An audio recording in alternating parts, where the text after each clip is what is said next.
All right. I think I think we should be on now. I thought so. Not let's yeah, okay. Yeah, we're on. Oh yeah. Yeah, we're on. We're good.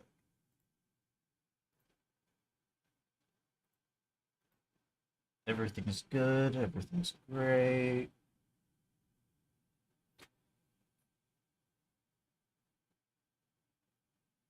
Uh does it look good on screen? It looks fine. It looks fine. I should go.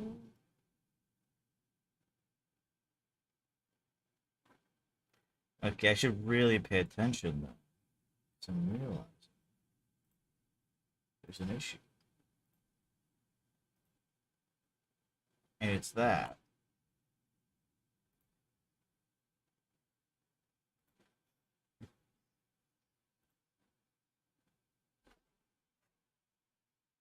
And it's that because I was fucking with it, my thing was all fucked with. Um, there's a little bit of an issue with my actual stream. So I have to pay attention now. I just have to pay more attention.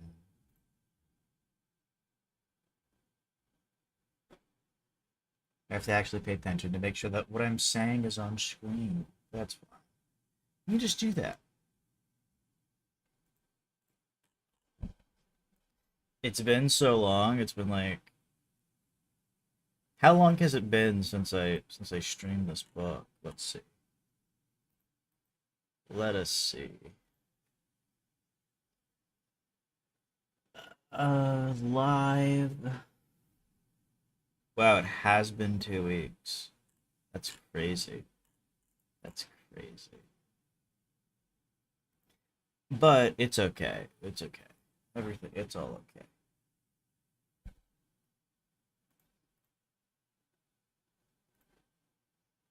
Well, no time for dilly dallying.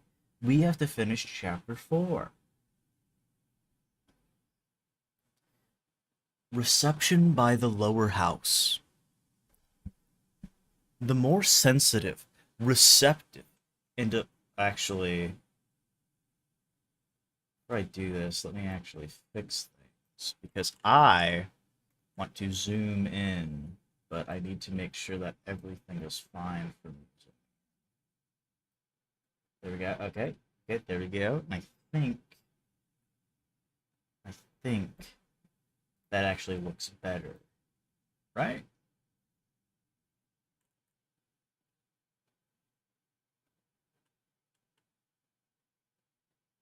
Um,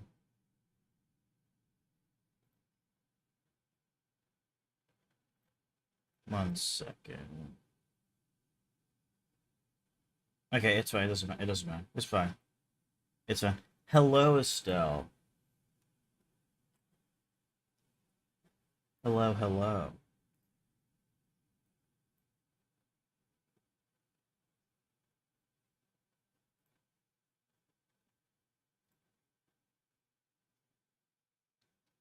Yeah. Well, you didn't miss much. I didn't. I don't think I've streamed since you've been busy. So funny little thing. But onwards and upwards. Reception by the lower house. The more sensitive, receptive, and alert the assembly, the more it supplies the next one with the essential conditions for the ceremony that is to follow. For people who haven't been keeping up, I dropped something. For people who haven't been keeping up, um, or for people who need a refresher, Tor was talking about um, the two houses. Um, and these two houses, uh, there's actually two double houses. Um, there's one house, and it retains the what he calls the old Constitution, which is he puts as the facts versus values divide.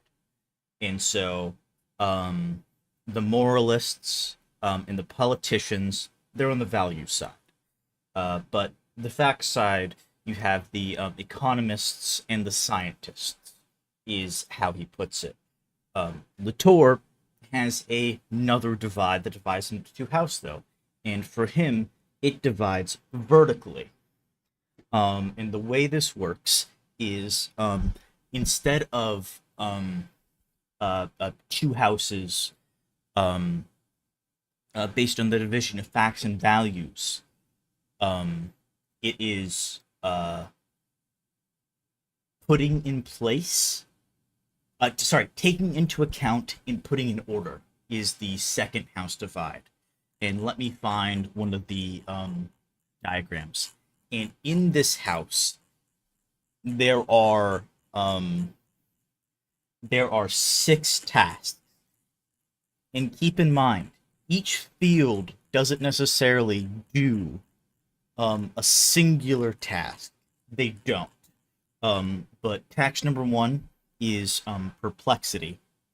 It is task number two is consultation. This is really complicated.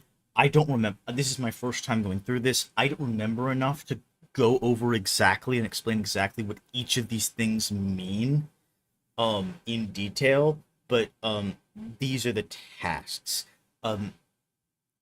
Functionally, what perplexity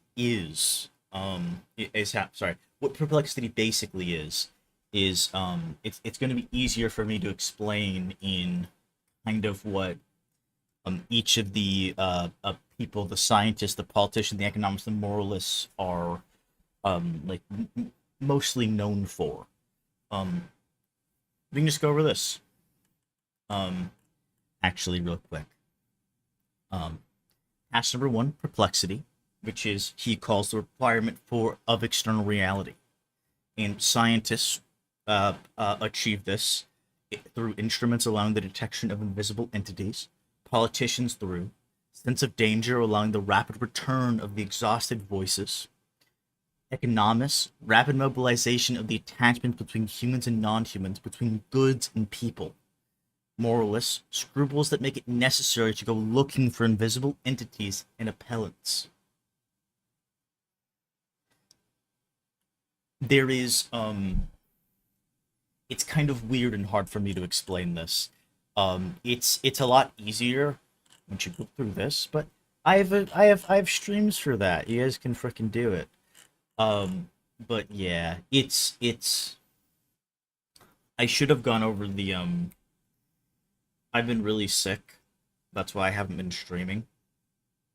Also, hi Gangaros, but I've been really sick. That's why I haven't been streaming. Otherwise, I should have what I should have done before I started stream was give myself a quick run through of each of the tasks and kind of give give an explanation of them, of each of them, because this is like really important, I think, to his part of his argument. But as you can see, everyone engages in all six of the tasks. Everyone does. The six tasks are not limited to scientists, politicians, economists, and moralists. The difference is simply in, let's see, where is it? Where's the other graph?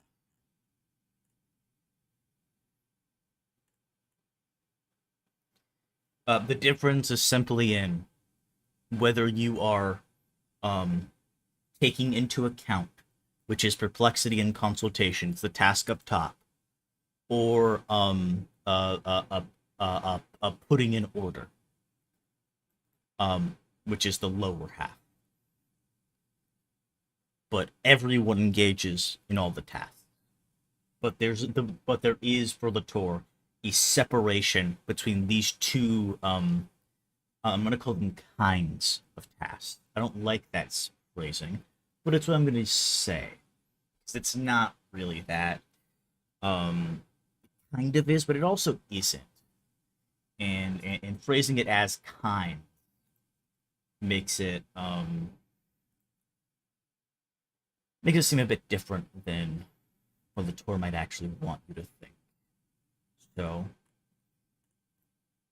with that being done with, we can now move on to this. The more sensitive, receptive, and alert the assembly, the more it supplies the next one with the essential conditions for the ceremony that is to follow. Once they have reached the second assembly, the requirements that apply to the propositions are going to change in every respect. Whereas in the upper house, concern with the new entrants, congruence with the members of the collective who were already in place was ruled out. In the lower house, the question of compatibility of the articulations of the propositions among those already recognized becomes a sacred duty. For all those new here, there is going to be a question of what does this mean? If you haven't been following, this sounds like complete nonsense. What is one of the tasks of the upper house? The upper house's job is to so for Latour, what the collective is there are things taken into the collective, and then there are things put out of the collective. Um, if it's taken into the collective, he calls this internalization. If it's put out of the collective, he calls it externalization. It is made external to the collective. But this is it is a choice for Latour to make things external to the collective. It's very important to kind of note that. It's a decision to be made. But just because something is made external doesn't mean it can't be made internal. And one of the jobs of the taking into account the upper house side is to, whenever they find a new entrance, to uh, try to figure out what they are. It's basically figuring out what they are. And they do this through what Latour calls propositions. And propositions are this. We can go to the glossary for some of this. Proposition. I shouldn't just type proposition. That would not be good. I should just go to the page. And it caused my PDF to freeze because I typed propositions. 240. Oh, sorry. It'll be at 320 probably. No, I was right. Wait, I was right. Wait, I was so right already. Wait, I was so right already. Sorry, guys, forgive me. Let's see. Yes. In its ordinary sense in philosophy, the term designates a statement that may be true or false. It is used here in a metaphysical sense to designate not a being of the world or a linguistic form, but an association of humans and non-humans before it becomes a full-fledged member of the collective, an instituted essence. Rather than being true or false, a proposition in this sense may be well or badly articulated. Unlike statements, propositions insist on the dynamics of the collective in search of good articulation, the good cosmos. To avoid repetition, I sometimes say entities or things. And you might be wondering what this is about. For Latour, something has an essence once it becomes a full-fledged member of the collective. Things are propositions before they become full-fledged members of the collective. You can kind of think of these as this might actually be a bad way to think about it. I might be even thinking about this wrongly. But it's kind of like almost imagine a scientific theory that isn't fully formed, that's maybe it's well considered, but right now it's not entirely accepted. There's maybe evidence in favor of it, but there's also evidence against it. it's it's yeah, it kind of like that. You can kind of think of propositions like that. I kind of don't suggest doing that, but for now, for anyone who's new to this, you can think of it like that for now. You probably shouldn't because for Latour, like he says, propositions aren't true or false. It's not how they work. They are badly articulated or articulated well. Like there's good articulation. Um, that isn't how it works for the tour. Um, but yes. Um, let's yeah. I will probably this will probably take up a lot of explaining.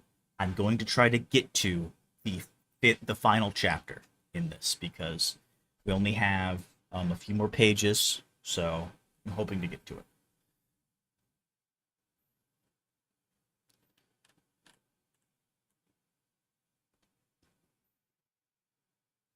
Oh, and yes, a part of this. Sorry, I didn't explain one more thing.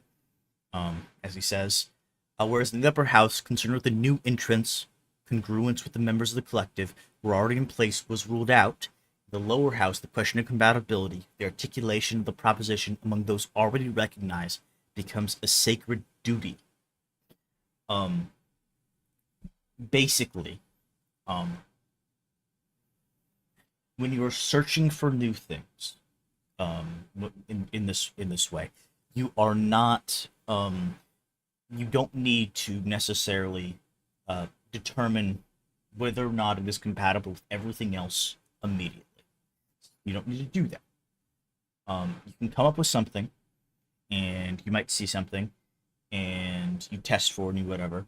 Um, Kind of going to use science, but you don't necessarily need to make sure it's entirely coherent yet. That's only once you reach the lower house. When it's a proposition, when it is it, it's the duty of the lower house and to see if it uh, can coexist with everything else. If the upper house was considered the problem of taking into account how many are we, the lower house asked the question, who are we? This we is variable in its geometry. It changes with every iteration. Unless we are dealing with repetitious collectives that already know, have always already known of what they are composed. But these collectives, whether on the right or the left, whether based on racial identity, the nature of things, humanism, or the arbitrariness of the sign, do not belong to the realm of political ecology. They all stem from the old regime, since for them, two distinct domains of reality order all facts and all values in advance. Their metaphysics is not experimental, but identity based. We are only interested here in the collectives whose composition is going to be modified with each iteration, even if they have to reinvent themselves in order to remain the same. A lot going on there, a lot that probably doesn't make sense to you if you haven't gone this far. Um, what is the two realm divide that Latour is talking about? The two realm divide is nature and culture, or nature and politics, or nature and the social. Either one works. Either of those three work. They kind of get across the same thing. You should probably stick to nature and the social because social doesn't have the same connotations necessarily as politics or culture. But if someone said that to me, that the divide is between nature and culture, or nature and politics, I wouldn't kind of discount it. Yes, yeah, sure. Um, Latour's kind of critique of a lot of this stuff is based on certain claims to already being assembled. Um, Nature is already assembled in advance. Latour answers no. Scientists are in the process every day of assembling uh, uh, uh, uh, what we would call nature. They're in the process of going about this of discovering things, and through this,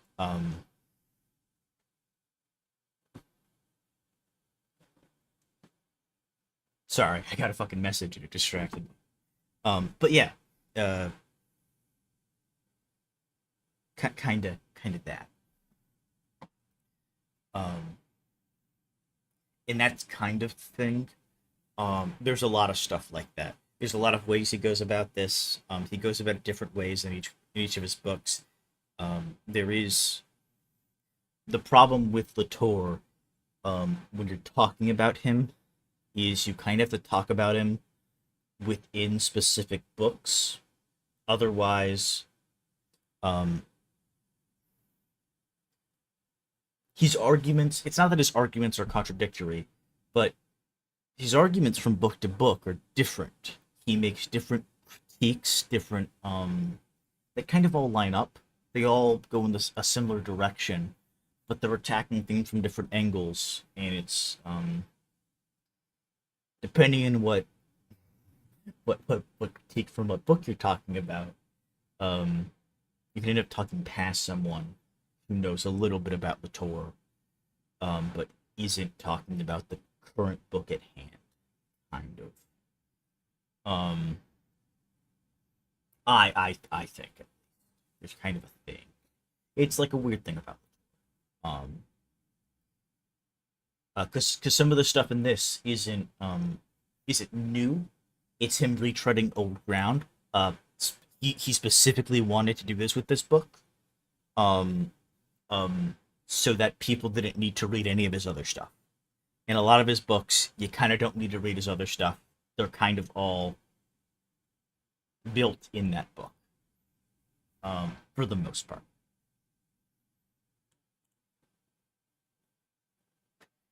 The lower house asks new questions of precedence, etiquette, politeness, ordering. Although it doesn't call the work of the other house into question, it has no part in precautions, states of alert, audacity, or risk. The propositions are right there, they speak. They have their jury. No one rejects their metaphysics. But respect for their presence in no way solves the new problem. How can these contradictory beings be made to live together? How can a word be produced that is common to them?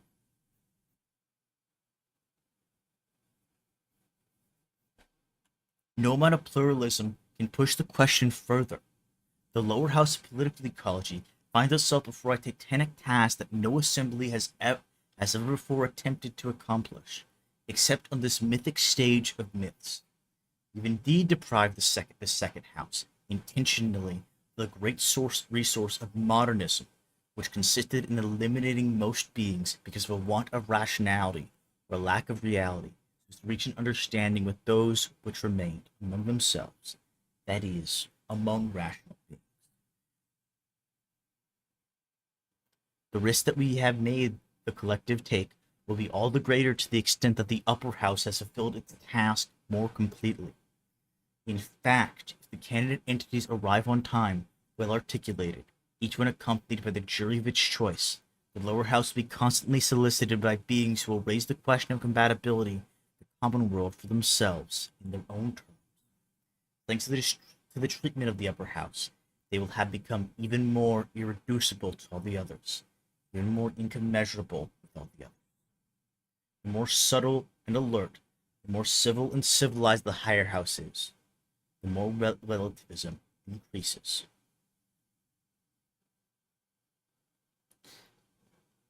I am this is like I said, this is my first time going through this book. Some stuff you are going to be confused about. I'm going to be kind of confused about for a little bit. I'd like to think. Some of this stuff, especially after being sick for 2 weeks, kind of has started to make more sense. I'm coming back to this and it's making a lot more sense to me. Um, but this is new stuff to me. We've gotten past all of the old stuff. This is firmly new stuff. The stuff I just went over was new to me.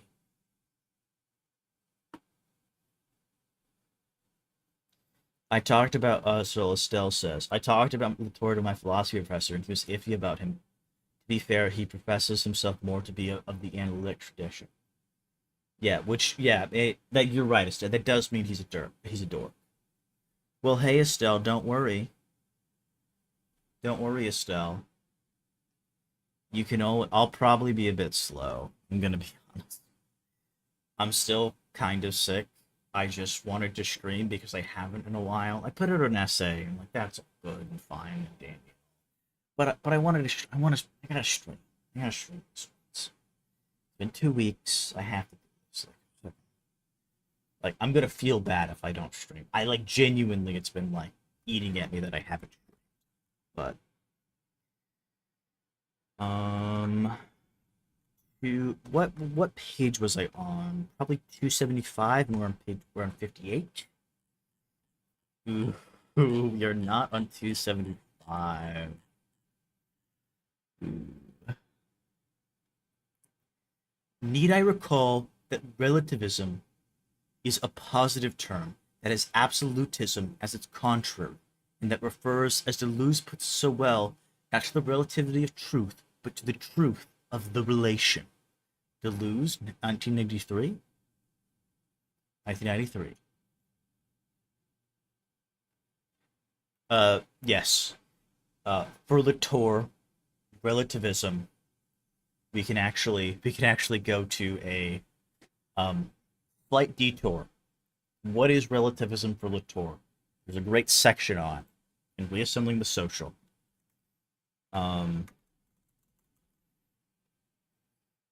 I probably shouldn't search Standpoint. Standpoint's actually probably a bad one. Standpoint probably comes up quite a bit in this book, but we're gonna search for it. Limited by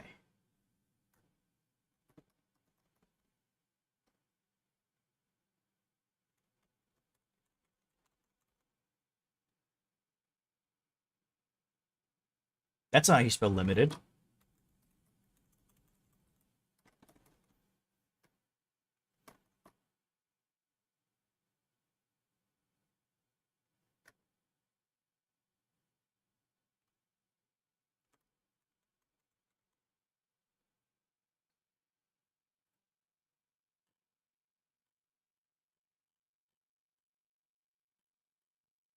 I can find it.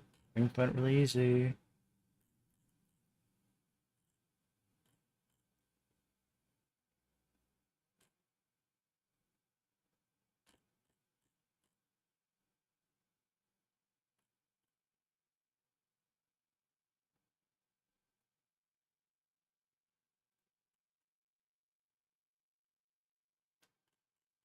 Um,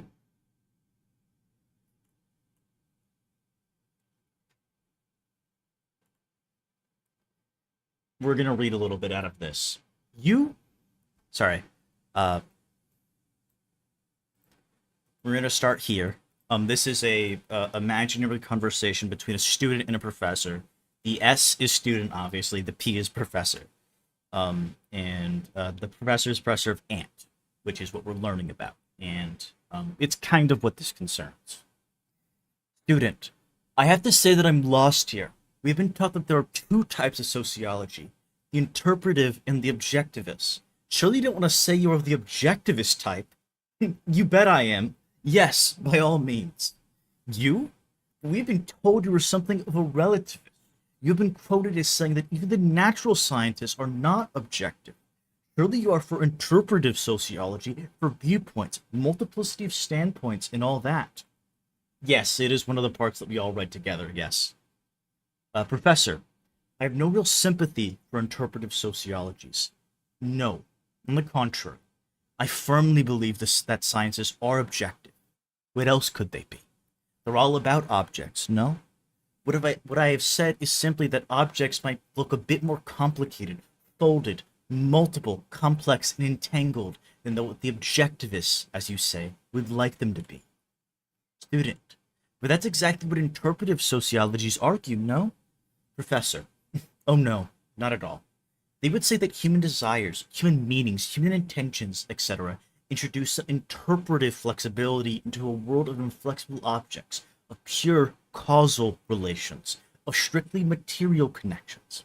That's not at all what I am saying.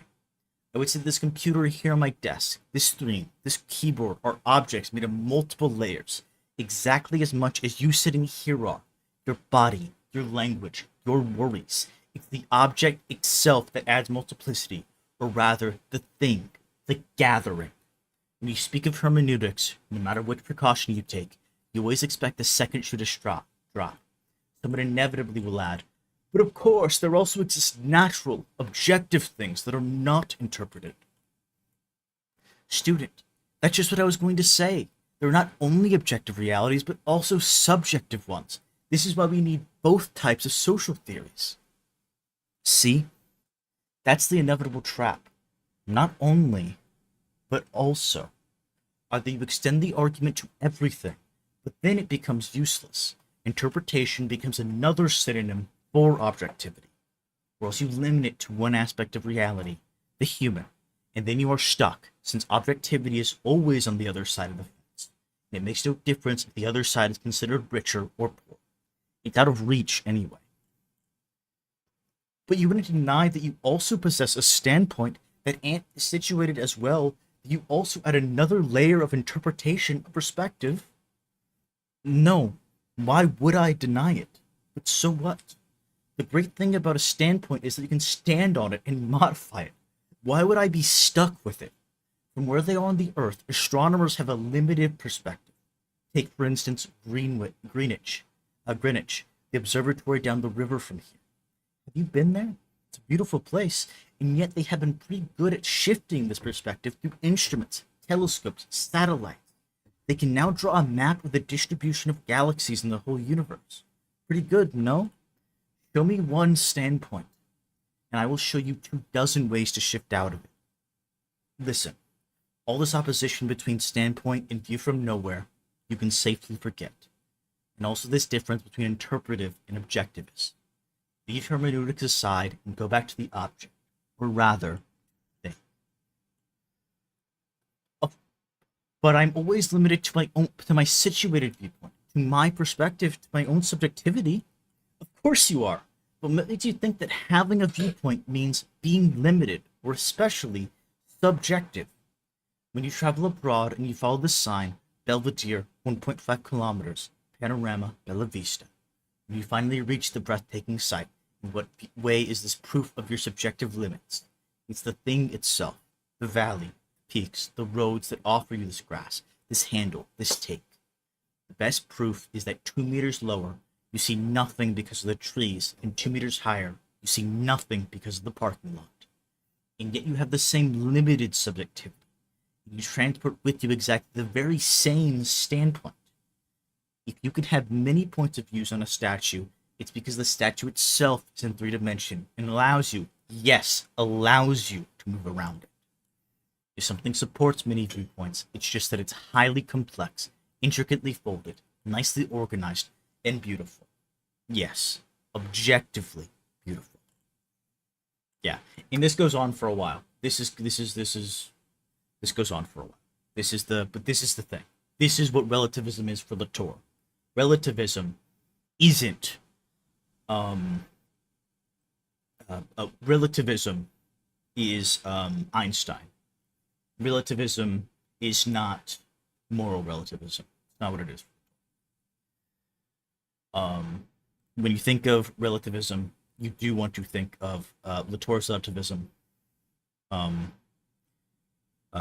You want to think of it as, like he says, relativism is not the relativity of truth, but it is the truth of relation. Fucking beautiful.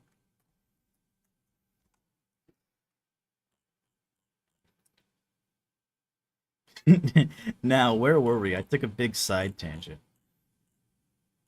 Ah, I know where we were. Oh, we're right here. And after that side tangent, we will now move forward. We will read the last sentence.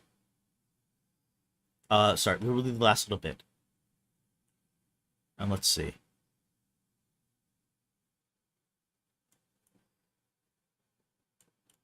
We'll actually just read this whole chapter, this whole paragraph again, because I took a really long detour. So let me reread it again. Oh my god, people are messaging me. That's so Kenichi cringe. I hate you. Let me 1 second. Let me mute Discord. Open volume mixer. We're gonna freaking put a little mute on you, Discord. I hate you. I hate Discord. Alright. Back to it. The lower house asks new questions of precedence, etiquette, politeness, ordering. Although it does not call the work of the upper house into question, it has no part in precautions, states of alert, audacity, or risks. The propositions are right there. They speak. They have their jury. No one rejects their metaphysics. Respect for their presence in no way solves the new problem. How can these contradictory beings be made to live together? How can a world be produced that is common to them? No amount of pluralism can push the question further. The lower house of political ecology finds itself before a titanic task that no assembly has ever before attempted to accomplish. Except on the mythic stage of myths. We have indeed deprived the second house, intentionally, of the great resource of modernism, consisted in eliminating most beings because of a want of rationality or a lack of reality, so as to reach an understanding with those which remained among themselves, that is, among rational. The risk that we have made the collective take will be all the greater to the extent that the upper house has fulfilled its task more completely. In fact, candidate entities arrive on time, well articulated, each one accompanied by this jury of its choice. The lower house will be constantly solicited by beings who will raise the question of compatibility with the common world for themselves in their own terms. Thanks to the treatment of the upper house, they will become even more irreducible to all the others, and even more incommensurable with all the others.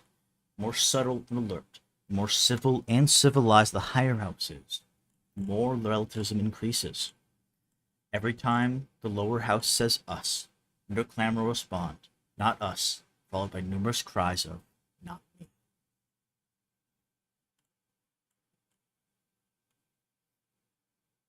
For Latour, these two tasks are constantly happening. These are not things that ever stop. These aren't things that probably for Latour ever can stop. The goal is the composition of the common world in the singular. But until then, we live divided. And this goal probably, I doubt Latour entirely thinks it's an achievable one. But it is the goal. The goal is figuring out how to live together, how to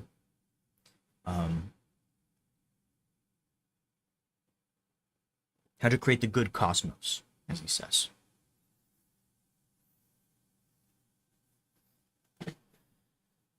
Such is the greatness of this assembly.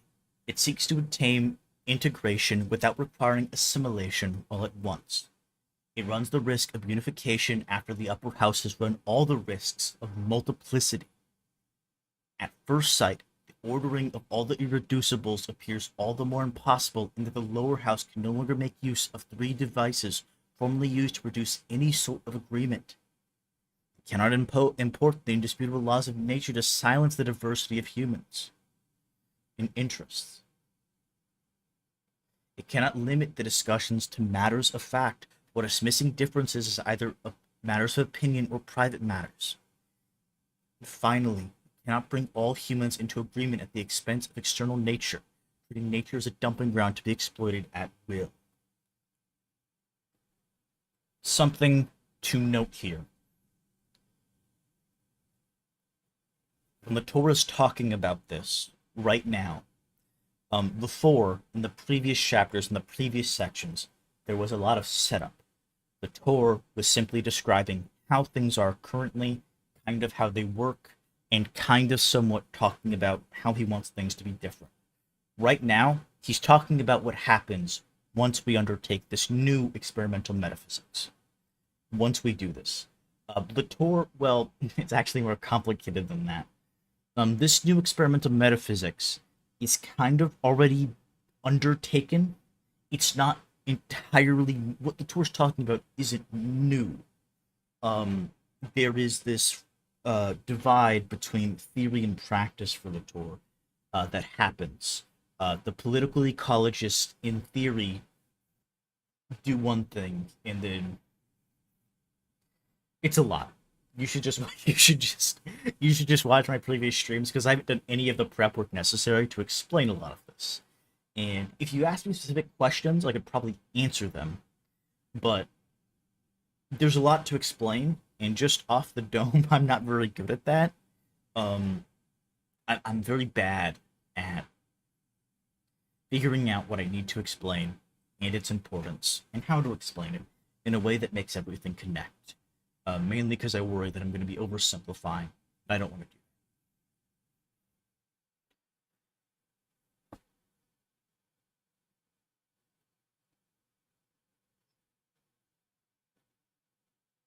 Finally, cannot bring all humans into agreement at the extent of external nature, treating nature as a dumping ground to be exploited at will. From now on, nothing can limit the scope of the work it has to carry out. We consider that it absorbs the requirements of the various metaphysics in all their force without any possible simplification. The fetish workers comes with his gods, genes with their Darwin, floating beings with their compensation claims, rivers with their water particles. When we see that the fright that takes hold of its members, we understand better the fantastic usefulness to moderns of the creation of the old second house, that of nature, set surreptitiously apart, where one could, without restraints or on procedures and while keeping one's own counsel, without even the intervention of humans, silently wring the necks of most candidates for common existence without even having to give reasons. Quite clearly, our new elected officials no longer have the choice of indolence, that there is no more nature, and there is no more transcendence unified enough to intervene and spare the collected the work of deciding. Still, if they do not benefit from the constant conveniences of modernism, the representatives do not suffer from its defects either. The entities of the old constitution tried vainly to order in a hierarchical fashion, in fact, suffered from a common weakness. They formed either of the essences that were definitively installed in the world, or else of ideal values without a fixed address. Worse still, thanks to the combined work of the epistemologists on behalf of nature, the sociologists on behalf of society, the lower house inherited invaders of the least accommodating sort. Such natural beings were being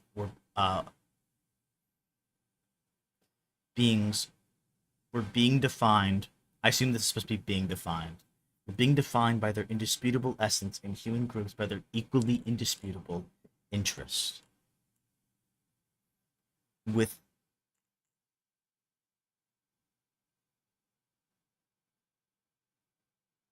I'm so confused.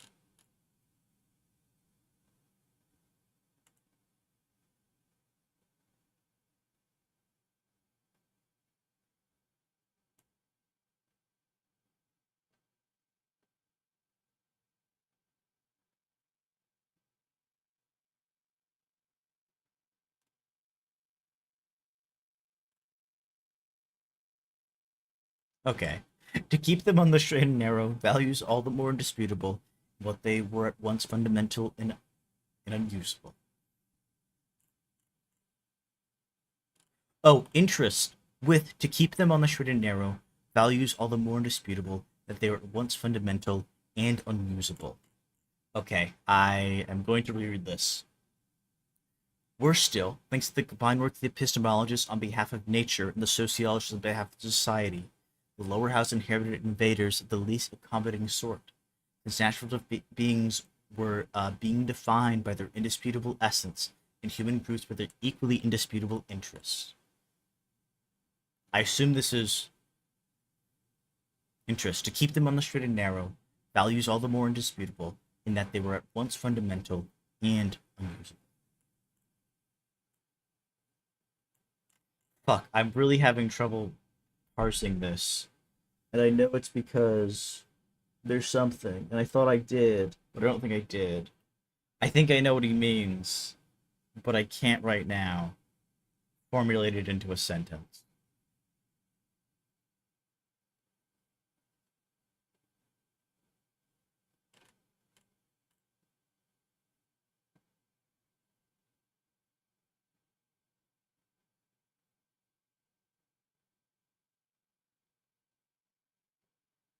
We're just gonna continue. We're just gonna move. We're just gonna move.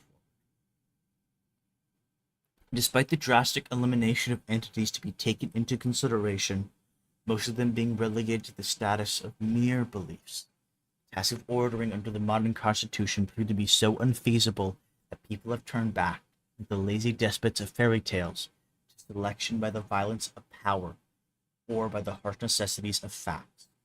Amounts, as we know, to the same thing: might and right sailing the same ship.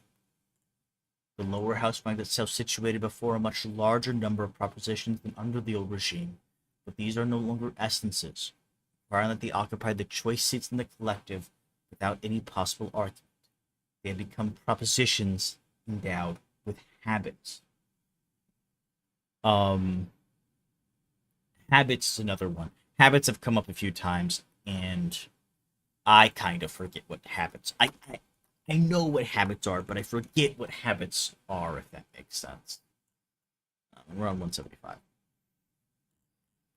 Um,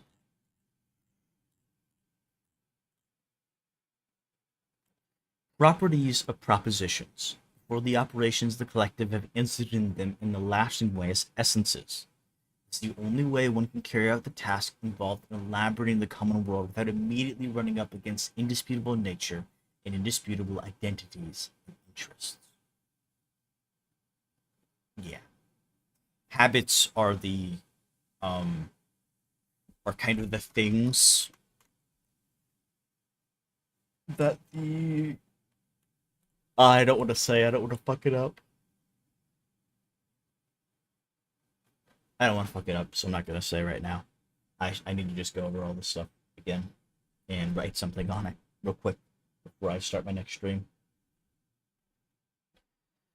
The, demo- the demography of the collective has exploded, to be sure, but its room for maneuver has increased as well. Um, so kind of to go over this because this was kind of a bit. I think there was I think there was a typo here. There was something that was probably deleted, or maybe in the original book, it was already messed up a little bit. Um, I don't know. I don't have the physical copy, so I can't actually say. Um,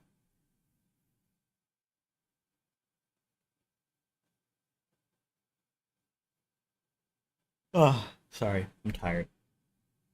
But basically, under the old constitution, as he says, the modernist constitution, another term for it, or the old regime, or whatever you want to call it.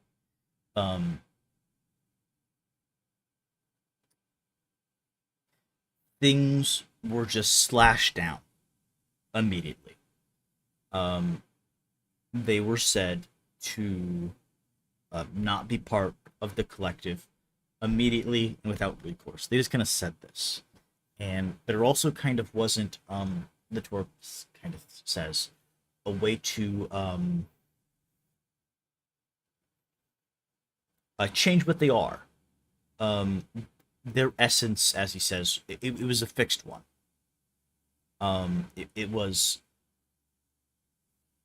a fixed essence saying that they have to occupy specific roles um, given to them. I think is kind of where he's going. With the last thing being fucked up, I'm kind of having trouble thinking now. Thinking about this now. Thinking about that paragraph now.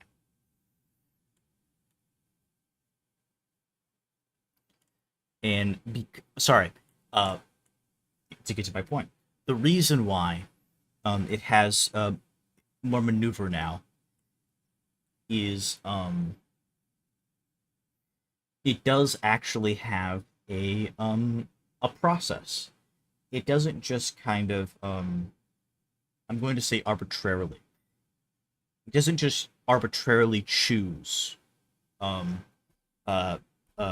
like by the upper house. The upper house already kind of decides before the lower house. These things need to be slashed. These things don't. They can stay. The lower house now also has its own a judicial process. Is how I'm going to put it of like discovering this, and it can do this. And so the lower house can institute more things. It can add more things, and that's kind of where it's going. If it has to take in many more candidates than those which the crude metaphysics of nature left out in the cold, it does not mean to delegate to anyone else the task of putting in order. It must fully assume the lower house is no longer dealing with humans endowed with their indisputable interests, with associations of humans and non-humans articulated enough to be composed of habits, the list and the composition of which may vary slightly.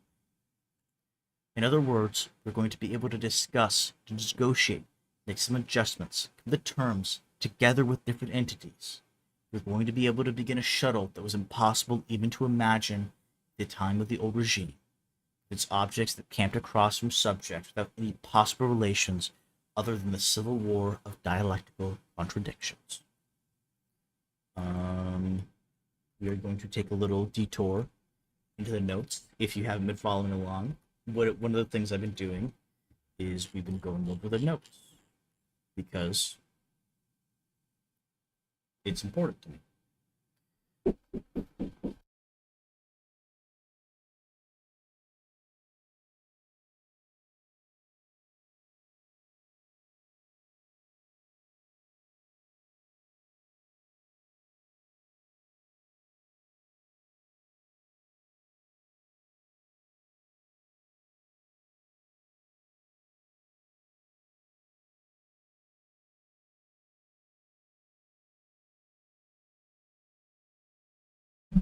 Sorry about that. Someone muted me. 59. A beautiful example is provided by the French law on the official organization of a controversy over various ways to deal with long-term nuclear waste. See Barth 2000. This seems interesting. All the stuff you see in blue is me highlighting things I need to read, but that I'm never ever going to get to probably because there's too much. There's simply too much.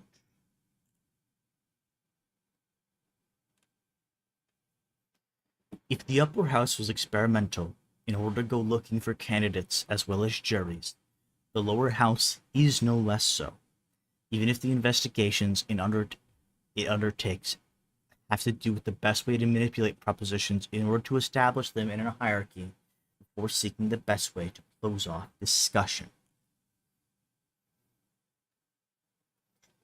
The word negotiation still retains a pejorative sense because one measures the deals negotiators make by the yardstick of an ideal situation that of course has all the advantages, except it does not exist. As long as we think we are chipping away from the inside at a fixed sum of positions through a series of compromises where all the arrangements floats the shadow of a transcendence that would escape all compromise. Sorry, I fucked up, and in my head, it didn't make sense to me. I'm going to reread it again.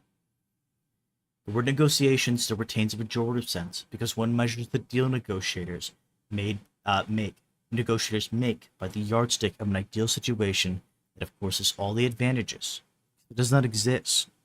As long as we think we're chipping away from the inside at a fixed sum of positions through a series of compromises, where all the arrangements floats the shadow of a transcendence that would escape all compromise.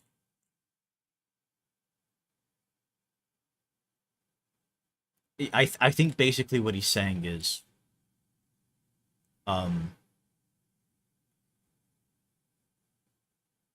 in going about this, we are not assuming a definite position. I think that's what it's going to be, but we're going to continue. Now, the investigation into the hierarchy of deals bears precisely upon propositions do not yet know definitively to what common set they belong. Appearances notwithstanding, the appeal to any transcendence at all made this work of ordering simply impossible, for the provisional model against which the new deals were to be measured was stabilized too quickly for the following phase of institution. The investigation does not start then with stubborn essences and headstrong interests, for the situations of uncertainty shared by all, the nature of the order that connects these entities by order of importance. The common measure for incommensurable beings cannot be found by any means other than the collaboration of scientists, politicians, economists, and moralists. Even if modernism was preferred to establish priorities surreptitiously and avoid in all possible ways what we have called the requirement of publicity, the fact remains that it complicated the task of compromise that it claimed to be settling by avoiding it, so that it always brought to bear on the negotiators the threat of an agreement that come from somewhere else. If the recourse to eminence, which we have called secularization, produced at a first glance a particularly horrible monster, it at least makes agreement possible, since it obliges the lower house to find a solution within itself. It restores the demos what the demos had been deprived of since the invention of the cave. Restores to the demos what the demos had been deprived of since the invention of the cave.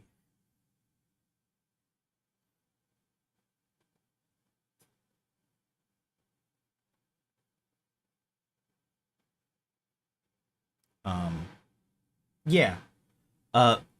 Basically, what he is saying, it is what I just said. It is kind of what I was just saying. Um, there was kind of a decidedness beforehand, about how things were already going to be ordered. Is kind of how he's playing with it, or at least in the way we talked about it. Um, I'm not certain yet, but it is at the very least in the way we're talking about things. Um, that's the thing. There's a big problem with Latour, and you have to be careful with it because some things is him describing how he thinks situations are, and some things is him describing how situations are talked about. Um, Very different things. Um,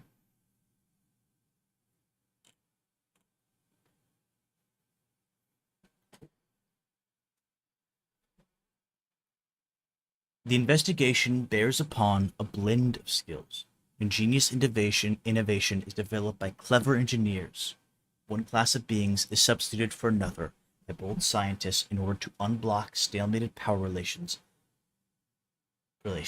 Accommodations are made behind closed doors. Simulations are produced by means of calculation. Polish diplomacy is accompanied by the occasional moment of enthusiasm to warm up this improbable heap of compromise, during which the concerned entities modify the representative base in which they have founded their interests up to that point.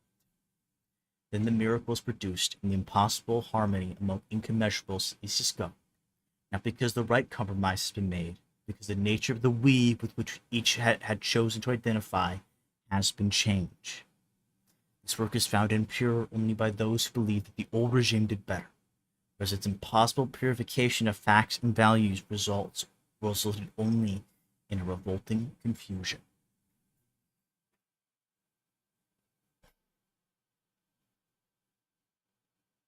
Whenever something, what he's saying is, in this new experimental metaphysics, and that he's talking about, um,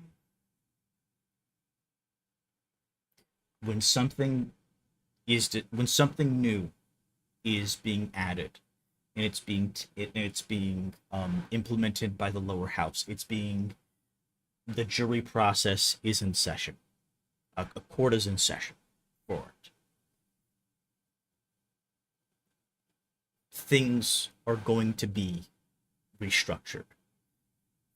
I'm not going to say restructured, but things are going to be changed. Things aren't going to exist the same way. Uh, uh, uh, uh, uh, the things, yeah, I guess everything's going to end up changing. Things are going to, um, I guess that's kind of it. Things are just going to end up changing. It's every time, every time. There's not going to be a fixed thing for everything. It's going to be in a constant state of um I don't want to say flux because flux isn't the right word. In a constant state of I want to say flux because it just sounds natural to say. Uh,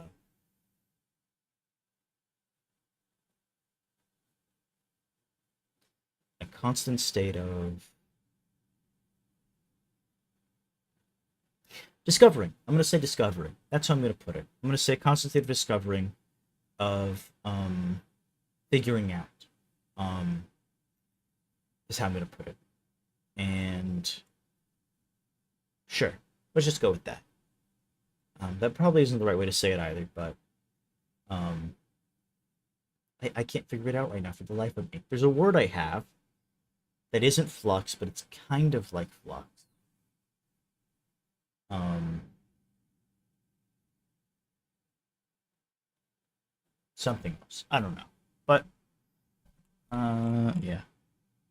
Before I continue this again, I'll probably write something on some of the stuff beforehand before I go in and do this again.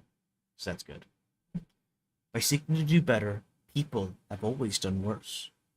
In practice, the past arrangements always have the form that the lower house gives them now. The single but essential difference. Compromises now are reached in an explicit, public, and illicit manner. They are all subject to revision, archiving, and documentation. They take the place of surreptitious arrangements or deals struck in the corridors. We benefit, finally, from a state of law of nature.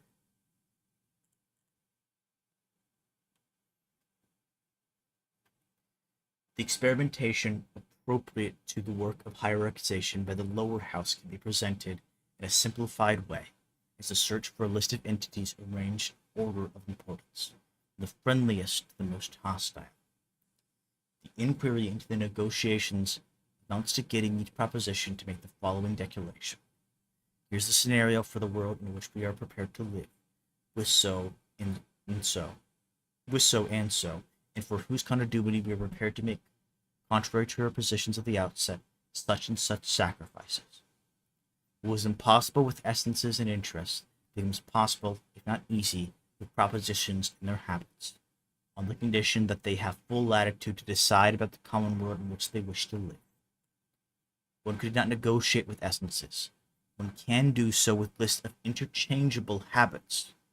What is the best of worlds? Here's precisely the task that must be delegated to no one, neither God nor to any master, a task that only the lower house can carry out.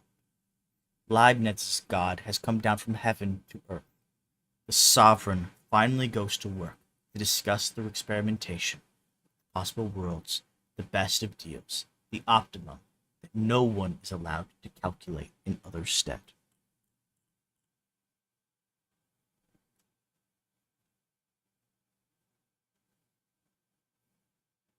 Uh, fucking,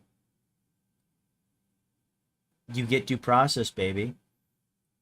This is America. Latour wants America. That's what he's saying. We're America, but we're like good America, not bad America, not evil, sick, and twisted America. We're America. He wants America, but actually democratic instead of like it is now. That's what he wants. There's one theme in Latour, and it's democracy.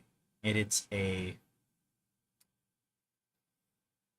I'm not going to say it's actually that extreme, because democracy isn't that extreme. I don't think it's very extreme to want what Latour wants in a lot of cases.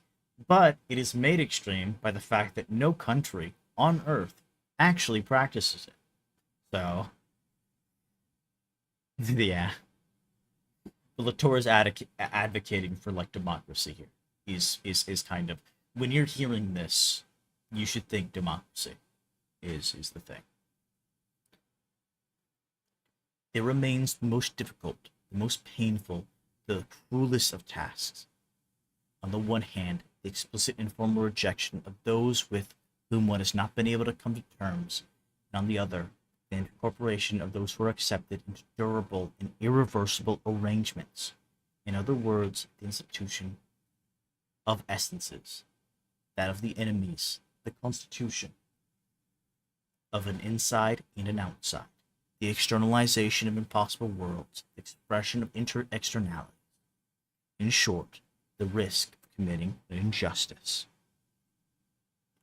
This is the second great task of the lower house, always carried out with shame up to now, finally rediscovers its pride. Under the old constitution, no inquiry was necessary. The essences had no need of an institution in order to exist. The excluded parties did not take the form of entities, enemies, but that of non-existent beings who had never belonged to the real world. Those avoiding the constraints of the inquiry's meticulous obsessiveness we are retracing, modernism believed itself infinitely more moral than all its predecessors.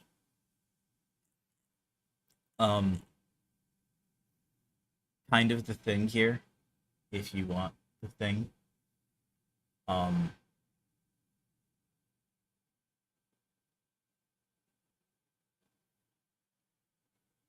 So, basically, once something is instituted, it is indisputable. It is there. But there's a catch. There's actually a way that there's an appeals process to this. An entity, once it is externalized, can make an appeal. It can go, wait. But you didn't consider this. And so we have to consider it now. We have to consider this now. We have to do this. We can't just foreclose it off forever. We have to say if new evidence come to light, if new actors come to light, we have to change things. We have to change things.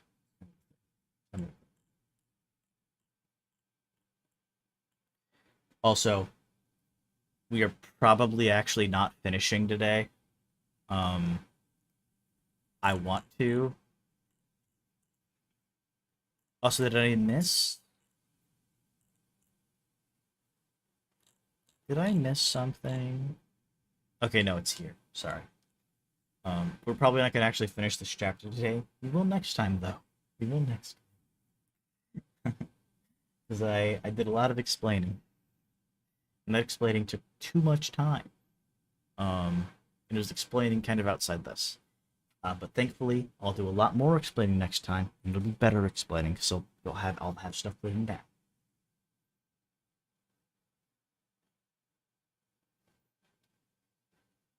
The old regime appropriated essences for itself at the outset, the invention of a primary metaphysics, which denied the very quality of the metaphysics.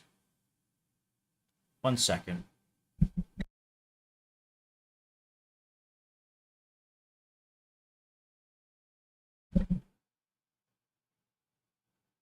Sorry, my cat was being annoying. I had to stop. I didn't know if you guys could hear that. You probably couldn't, but just in case. The old regime appropriated for itself at the outset the invention of a primary metaphysics to which it denied the very quality of a metaphysics, in calling it instead simply nature. While humans could, of course, discover its laws through a history of the sciences that remain miraculous, these laws could never be the object of an explicit procedure. The contrary was asserted. Institution and truth remained contradictory. You couldn't institute truth. You couldn't fucking do that. It was just kind of a thing. 278, 60. The whole problem of the sociology of the sciences lies in the fact that it first juxtaposed these two terms to bring out their contradiction in a critical form, thoroughly modifying the relations in a non-critical form. On this Felix Culpa of Sociology, see Latour, 1989. Institution, the two things are institution and truth.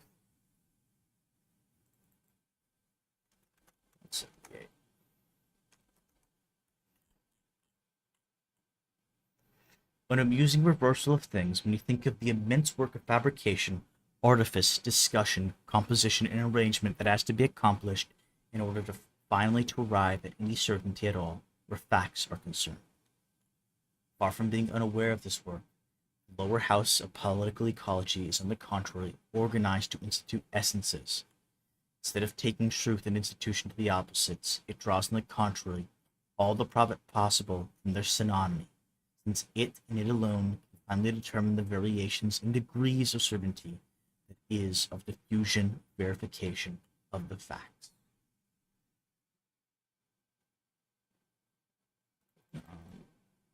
278.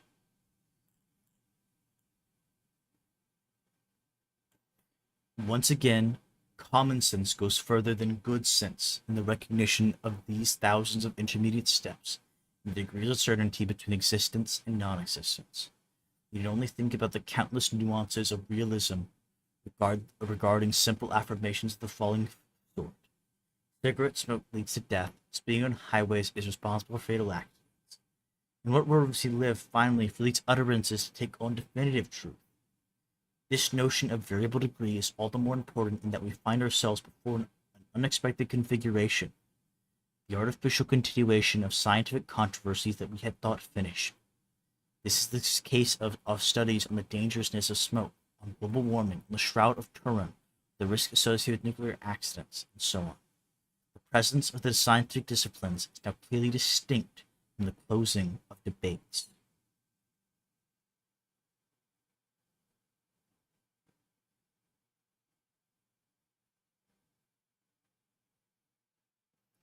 Uh, when science to put this in a sentence, when science say thing, not necessarily that thing forever. Sometime thing change, sometime thing go further, sometime it slide backwards, but thing change. And that's how it is, and that's what he's saying. That's my that's my thing. That's how I'm gonna say that in my little baby brain thing. That is what it. Everything is kind of in this first sentence. There are thousands of intermediate steps, the degrees of certainty in existence and non-existence. You don't just get to say things exist or don't exist. Kind of degrees. It's not just. That's not how it works.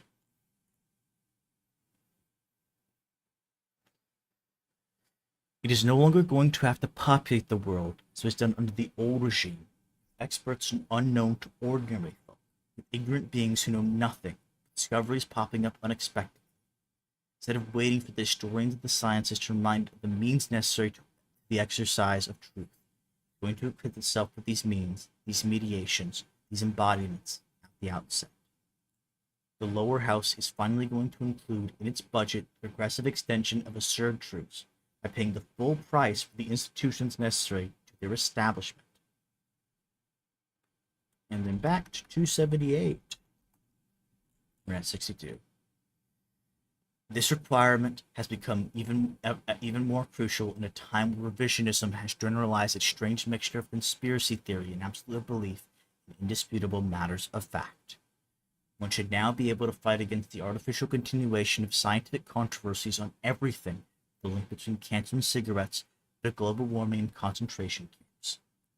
Here again, matters of fact reveal themselves to be a weaker defense than sturdy matters of concern, on condition of being well instituted.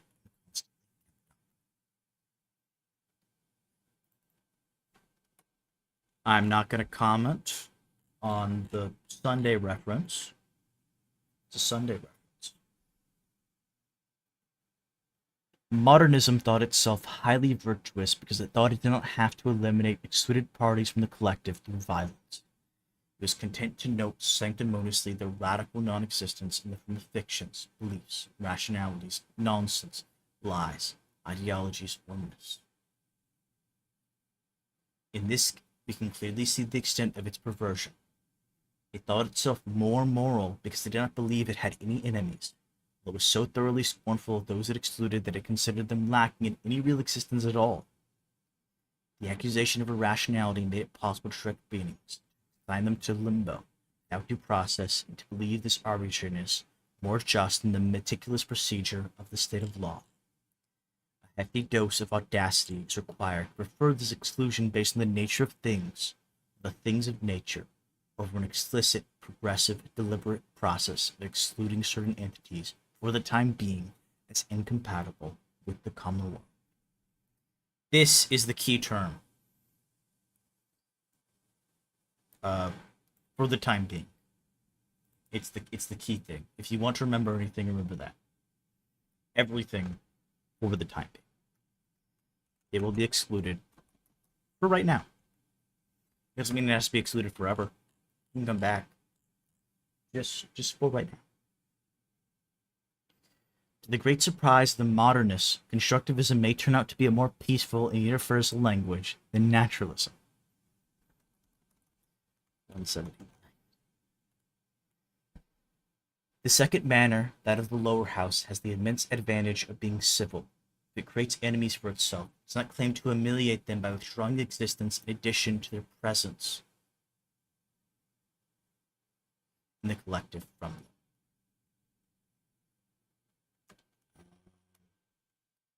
$278. Carl Schmitt deserves credit for bringing back to light the essential political importance of the enemy whom one does not hate. But I am of course extending the meaning of this term to non-humans, rather to composite proposition produced by humans and non-humans. Here is Schmitt's famous distinction. The distinction between a friend and an enemy denotes the utmost degree of intensity of union or separation, association or disassociation. It can exist theoretically and practically without having simultaneously to draw upon all those moral, aesthetic, economic, or other distinctions.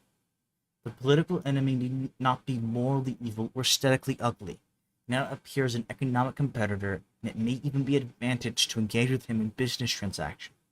But he is nevertheless the other, the stranger, and it is sufficient for his nature that he is, in a particular intense way, existentially something different and alien, so that in the extreme case, conflicts with him are possible. This can be decided neither by a previously determined general norm, nor by the judgment of a disinterested and thereby neutral third party. And it's a Carl Schmitt reference, guys. It's a Carl Schmitt reference. It's a President Sunday reference. It simply tells them this. In the scenarios attempted up to now, there's no room for you in the common world. Go away, and you'll become our enemies. But it does not say to them, draped in its cloaks of high morality, you do not exist, and have lost forever any right to ontology. Will never again be counted in the construction of a cosmos. Which modernism, imbued to the core with virtue, repeated to them over and over without the slightest scruple, by excluding the lower house. Which modernism, imbued to the core with virtue, repeated to them over and over, slightest scruple. By excluding the lower house. By excluding, the lower house trembles at the possibility of committing an injustice, for it knows that the enemies that threaten to put it in danger one day can become its allies the next. So it knows that the upper house will reconsider its decisions later on. On appeal, the lower house can finally accept responsibility for the establishment of causes, the general stabilization of responsibilities and causalities. People have always spoken about laws of nature.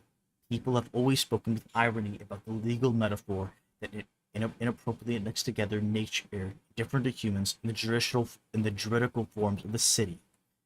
Now, with the lower house of political ecology, The laws of nature finally have their own parliament, a public assembly that votes on them, records them, and institutes them. Yes, after its deliberations, entities do indeed find themselves bound by efficient causalities. The chain of responsibilities finds itself quite definitively assured. The prion is indeed responsible for mad cow disease. The minister of health is indeed responsible for the deaths from blood transfusions. God is not to blame for the earthquakes that destroyed Lisbon. The law of gravity explains all we need to know about the fall of bodies, the void. The state retains ownership of the coastline. The elephants let the Maasai cattle share their pasture. Properties have thus been conferred upon propositions. These latter are at last endowed with a lasting substance, of which they are now only the qualities. All these attributions, all these fixings of bonds, all these decisions about attachments end up with the definition of essences whose boundaries are finally fixed. These entities are now endowed with indisputable properties. The distribution among beings is finally based on law and not on fact. We can even allow ourselves the luxury necessary of distinguishing between humans and things, between beings endowed with speech and those which are mute, between beings that need protection and those that can be dominated and possessed, between the realm of the social and that of nature. Yes, everything that we had previously forbidden ourselves is now possible, because we now know that such decisions which can be revised in the next iteration are in fact the end result of an explicit procedure that took place. The lower house did its work well according to due process. We can even have, without much confusion now, subjects and objects, so long as they are not located at the beginning of the analysis, but at its provisional end. Reality now has its representation. This time, the cortege has entered the city. The foreigners have been assimilated. The enemies accompanied back to the borders, leaves the city closed to curious onlookers. The officials can now release the auxiliaries of the epistemology police without risk. They have to qualify rational or irrational for the decision made, now be merely a matter of benediction or curse, equally superfluous, equally harmless. Just as the lower house could do its work, only provided that the upper house has done its. The upper house can now take up its meticulous watch again. The next day, only if the lower house has fulfilled its function scrupulously. If it has eliminated propositions for no reason and integrated others without motivation, the upper house will find it exceedingly difficult in the next iteration to detect rapidly the dangers created by the excluded parties. These latter will have been rendered invisible and insignificant for good. They will become irrecuperable. The matters of concern will become riskless matters of fact. We will have lost the chance to become civilized.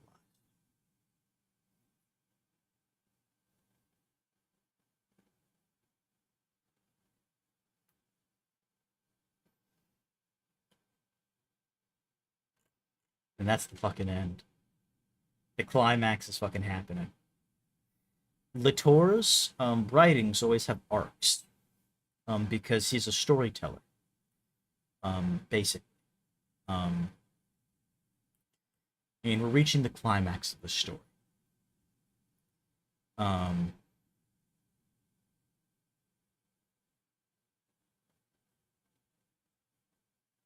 Fuck. I want to read more, but I have like 4 books I need to read, and I have work tomorrow, and I have to sleep, and I'm still kind of sick, and so I should sleep. So, yeah. Thank you all. If you would like, you can donate. I have a Patreon, which you can donate to. I have a Stream Elements, which you can also donate to. Either way, don't really care. Either way works. Yeah. I'll be producing more essays. I'll be producing more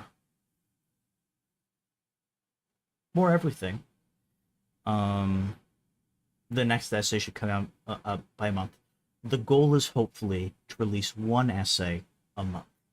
I can't promise they'll all be very long. Most of the essays will probably be quite short. They'll probably be on very specific topics that I can kind of go over a lot more easily. And this will give me time to work on much more topics that I need to work out more, because I'm still in the process of figuring everything out, getting my own process down, and also I try to, at least when I've been sick, so I haven't been entirely doing this. I try to work at least 40 hours a week at my job, and so I have a limited amount of time I can actually focus on this, and so that's why I don't entirely. But thank you all. More stuff is coming. I already have 2 essays in the works. One promised a long time ago, one promised not so long ago. But yeah. But yeah. See you all later. I'll try to stream some other time in the next like week or so, and not like fucking 2 weeks from now. And try to get streams more frequent again. But if I can't, I will still be reading. So all's good. More stuff will come out. And thank you all, everyone. Have a good night.